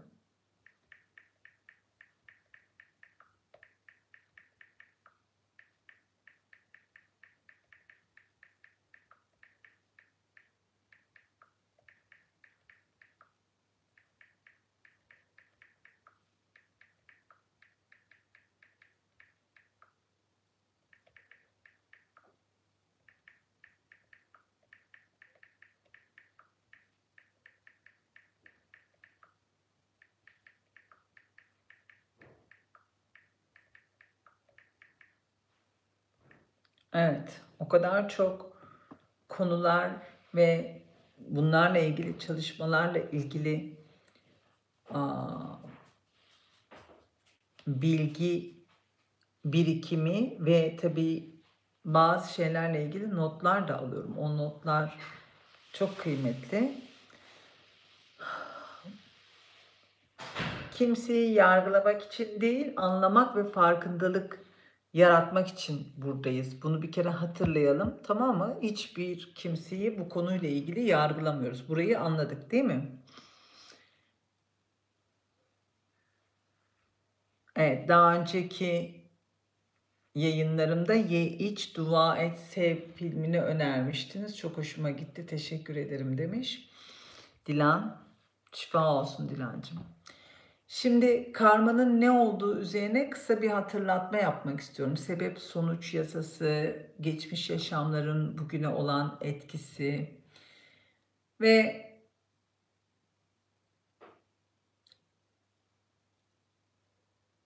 evli erkeklere çekilmenin çoğu zaman bilinçli bir tercih değil, bilinç dışı bir çekim olduğuna vurgu yaptık.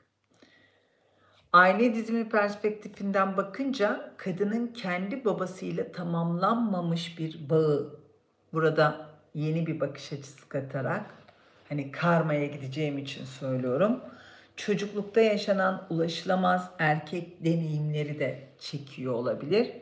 Psikolojik yönü yasak olanın cazibesi, gizli rekabet, kendini değerli hissetme ihtiyacı da olabilir. Bu aile dizimi açısından baktığımız yer. Karmik perspektiften bakacak olursak geçmiş yaşam bağlantıları, kadının önceki bir yaşamda başka birinin hakkına girmiş olması, şimdi karşısına benzer durumların yeniden çıkıyor olması, kadının bir zamanlar aldatılan taraf olması, bu yaşamda rol değiştirerek yaşaması. Yani daha önceki yaşamda kadın aldatılan taraftı. Tıpkı benim biraz önce bu yaşamın içindeyken bunu deneyimleyen danışanımın aynı yaşamda değil de farklı bir yaşamda diğer kadının durumuna düşmesi hali gibi. Orada kadının bir zamanlar aldatılan taraf olması, bu yaşamda rol değiştirerek yaşaması diyoruz. Ruhun öğrenme döngüsü, sadakati öğrenmek, sınırları öğrenmek, kendi değerini bilmeyi öğrenmek. Karmik borç yasası, ne ektiysen bir gün biçersin yasası. Buradaki ders benim olmayanı almaya yöneldiğimde aslında kendi öz değerimden çalıyorum demektir. Tamam mı? Benim olmayanı almaya yöneldiğimde aslında kendi öz değerimden çalıyorum.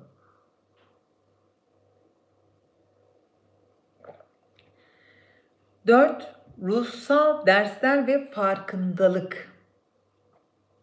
Hani karmik hayata bakacak olursak diye maddeliyorum. Kadın için mesaj şu: kendi içinde sevgiyi, ilgiyi, güveni bulmayı kadının öğrenmesi gerekiyor. Burada verilen ders bu. Erkek için mesaj kendi seçimlerinin sorumluluğunu alması gerekiyor.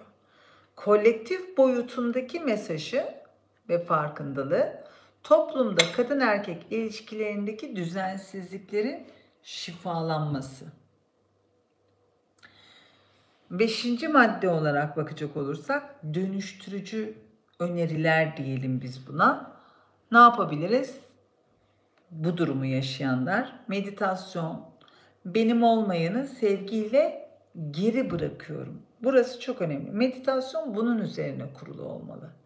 Meditasyon benim olmayanı, yani biz bu ilişkileri dönüştürmeyi seçtiysek, bilinç ve farkındalığımızla artık hayatımızda hareket etmek istiyorsak, bu yaşamda, bu tekamülümüzde bu karmayı temizlemek istiyorsak, yolumuza bilinçle devam etmek istiyorsak, benim olmayanı sevgiyle geri bırakıyorum. Meditasyon bunun üzerine kurulu olmalı. Niyet cümlesi de şu olmalı: kendi değerimle bütünüm. Kendi değerimle bütünüm. Kendi değerimle bütünüm. Gerçek bana ait olan sevgiyi hayatıma davet ediyorum.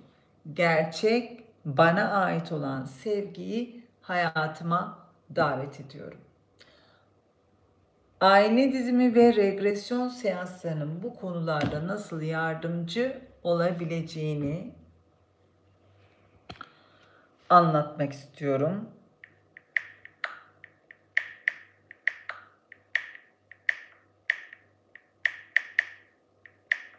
Acil bir mesaj var, seansım var, sizden sonra arayacak. Kök nedeni gösterir aile dizimi bize. Yani aile diziminden nasıl yardımcı olabiliriz kısmında. 1. Aile dizimiyle kök neden gösterilir. Çoğu zaman kadın aslında o erkeğe değil, kendi babasına ve ailedeki başka bir ulaşılamaz erkeğe çekiliyordur. Dizimde bu bağ açığa çıkartılır kolaylaştırıcı tarafından, temsilciler üzerinden ve danışan üzerinden. Ve orada aslında ben evli bir erkeğe değil, babama ulaşmaya çalışılıyorum görülür altı çizilerek. 2. Gizli sadakatler ortaya çıkar. Bizim aile diziminde gizli sadakatler dediğimiz olay açığa çıkar. Ailede annenin, anneannenin, teyzenin başkasının kocasına yönelmişliği varsa torun farkında olmadan torun, yeğen yani aynı DNA kan bağına bağlı olan nesilde farkında olmadan o kaderi tekrar etmeye yönelme vardır. Bak anneanne, babaanne, teyze, hala neyse seni anlayabiliyorum. Ben de senin kaderinin aynısını yaşayarak senin dışlanma kaderine ortak oluyorum gibi. Oraya bir sadakat gösteriliyor olabilir. Bu tespit edilip dizim esnasında kolaylaştırıcının yöntemleriyle, ritüelleriyle dönüştürülebilir. Farkındalık yaratmasıyla. Dizim kişinin bilinçsizce taşıdığı bu sadakati görünür kılar.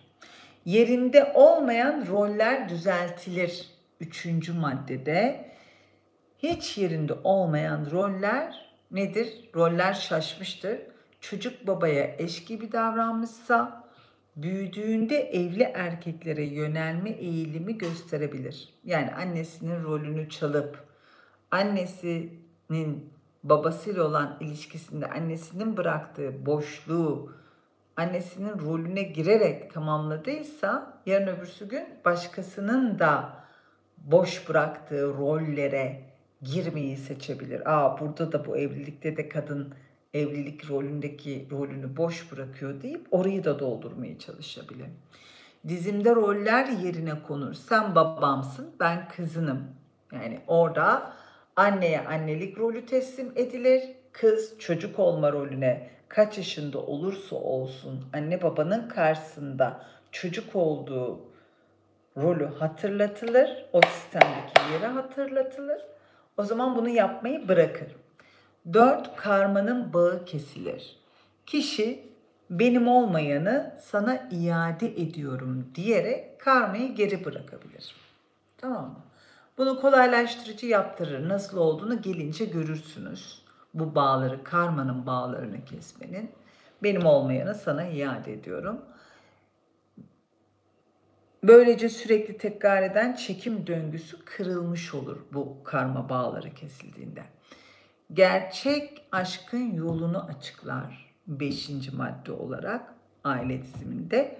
Evli erkeğe duyulan çekim aslında bana ait olan gerçek sevgiyi bulamadım anlamına gelir. Dizimde kişi kendi öz değerine, kendi yoluna yöneltilmesi için kolaylaştırıcı tarafından yönlendirilir ritüellerle, yöntemlerle, tekniklerle. Bu çok önemlidir. Çok kıymetli bir çalışma. Sonuç daha sağlıklı, kendi seçimleriyle kurulmuş bir ilişkiyi hayatına çekme kapasitesini artırmış bir birey açığa çıkar. Aile dizimi bize gösteriyor ki aslında evli erkeklere değil, kendi çocukluk yaralarımıza, tamamlanmamış bağlarımıza çekiliyoruz. Bunu fark ettiğimizde işte o zaman ki fark etme anı o alanda temsilciler ve kolaylaştırıcı tarafından açığa çıkartılıyor. O zaman da özgürleşiyoruz. Evet. Anlaştık mı? Konuyu özetle evli erkeklere çekilmiş bir günah meselesi değil de bir karmanın, bir bilinçaltı tekrarının göstergesi ya da ata köklerindeki bir hikayenin gösterilmesi, gizli kalmış, örtbas edilmiş, yok sayılmış, reddedilmiş, dışlanmış, kızılmış, ayıplanmış bir hikayenin devamı gibi de bunu fark ettiğimizde seçim hakkımız açığa çıkar ve biz bunu değiştirebileceğimizi görür ve bu çalışmayla da değiştirebileceğimizi biliriz.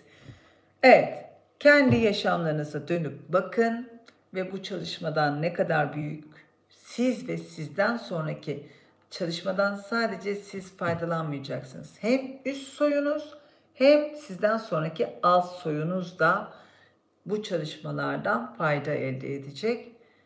Sizleri seviyorum. Bugün de böyle tamamlıyorum. Ben seansa gireceğim. İzninizi istiyorum.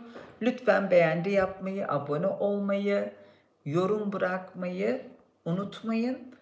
Yorumlarınızı ve sorularınızı değerlendireceğim yeni yayınlar için. Tamam? Sonra tekrar bildirimleriniz açık olursa yayın açtığımda görürsünüz. Öptüm. Bye.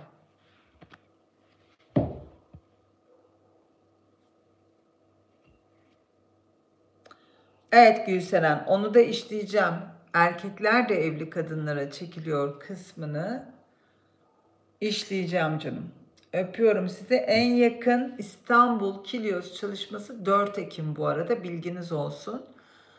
Bu çalışmalara katılmaktan korkmayın, çekinmeyin. Usta bir kolaylaştırıcıyla çalışmanın değerini göreceksiniz. Ve hayatınıza olan etkilerini de göreceksiniz. Öpüyorum. Sevgimde kalın. Çok uzaklardaysanız, yüz yüze gruba katılamıyorsanız Zoom grupları içinde telefon numarasına yazıp bilgi alabilirsiniz. Öptüm.